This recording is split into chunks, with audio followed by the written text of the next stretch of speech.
मैं साथियों आपके चैनल के माध्यम से बताना चाहता हूँ, मेवात की भोली भाली जनता, इन्होंने बड़े लेवल पर एक स्कैम खेला है और इतना बड़ा घोटाला खेला है कि मेरे हिसाब से करीबन 20 से 30 हजार लोगों का पैसा जमा हो चुका है और एक आदमी से करीबन 1.5 लाख के एवरेज पैसा लिया गया है। तो अमूमन अगर आइडिया लगाए, हम राजस्थान मेवात और हरियाणा मेवात में करीबन 3000 करोड़ रुपए का घोटाला है। साथियों, जिस 3000 करोड़ से मेवात की तकदीर बदली जा सकती है, आज वो गरीबों को लूट कर और ये लोग गिरोह फल फूल रहे हैं और बड़े लेवल पर ये राजस्थान से खुलासा होना शुरू हुआ।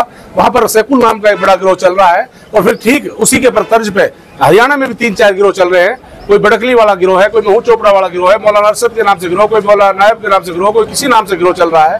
तो उसी को लेके ये 4 पीड़ित कमांडो टीम कार्यालय पहुंचे। मैं आपको दिखा दूं, ये बुजुर्ग बीमार परेशान हाल है।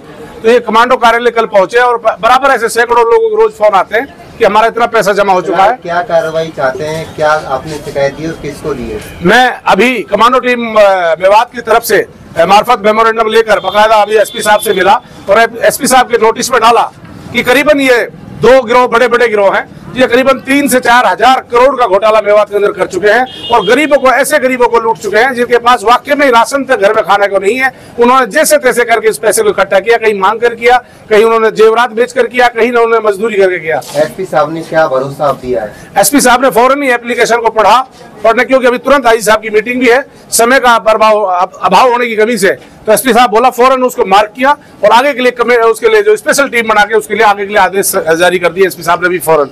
इन ठगों ने क्या दिलासा दिया था? ईद तक से या ये ठग बार बार जब उनको लग रहा है कि आवाज अब सोशल मीडिया में बड़ी तेजी के साथ उठ रही है, कहीं ना कहीं आवाज, गरीबों की आवाज बहुत बड़े लेवल पर उठ चुकी है, चाहे राजस्थान मेवात से लेकर हरियाणा मेवात तक।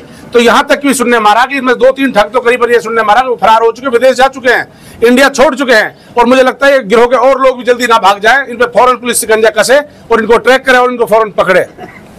कमांडो साहब, विदेश जाने की पुष्टि हो चुकी है या फिर ऐसे ही फेक बात है? ये एक सामाजिक हमारे पास अभी ये बातें एक इंटरनल आ रही हैं, अभी इनपुट पक्का क्लियर नहीं किया जा सकता जब तक कोई सीआईडी रिपोर्ट फाइनल ना करते हैं समाज देश का।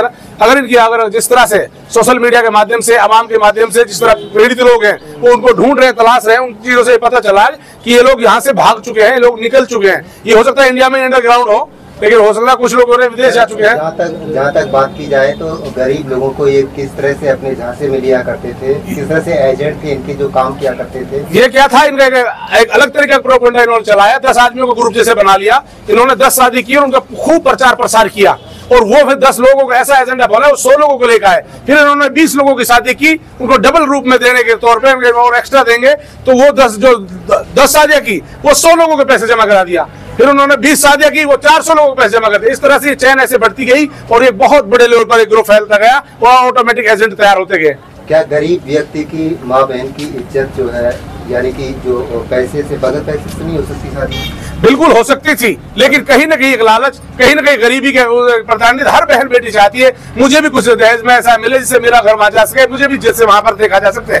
तो ऐसे गरीबों ने सोचा कि एक अच्छा रास्ता खुला है। कोई बोलता है कि मुझे सैयद आते हैं, कोई बोलता है मैं ट्रस्ट के माध्यम से, कोई कुछ झूठ बोलता है, कोई कुछ बोलता है, कोई बोलता है जिन्नात आते हैं। इस तरह के षड्यंत्र करते रहे और भोली जनता को गुमराह करते रहे और ठीक उसी प्रकार से इस सिस्टम को चलाते रहे। और आज राजस्थान का जो सैकुल 12-12 फिर रहा है, पिछले सोशल मीडिया के माध्यम से 70 करोड़ का तो खुलासा हो चुका है। वो एजेंटों का ही पैसा उसने बताया, 70 करोड़ तो इनके पास है, आप ले लें।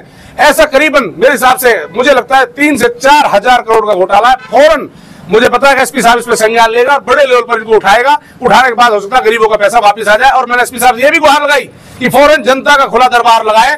जनता डरी हुई है, कंप्लेंट नहीं करना चाहती, क्योंकि ये भी दोषी है, क्योंकि उन्होंने लालच में पैसा जमा कर दिया। गरीबी के कारण, हालात के कारण, मजबूरी के कारण आदमी कर देता है, समझदार से समझदार आदमी कर देता है। तो इनकी आवाज एसपी साहब तक पहुंचे। एसपी साहब ने कहा बिल्कुल कोई डरने की जरूरत नहीं है, इनको आना चाहिए, खुल के आना चाहिए। मेवात की जनता से आप क्या अपील करते हैं फिलहाल? मेवात की जनता से मैं फिलहाल अपील करता हूं, नई कोई भी प्रोफाइल फाइल जमा ना करें।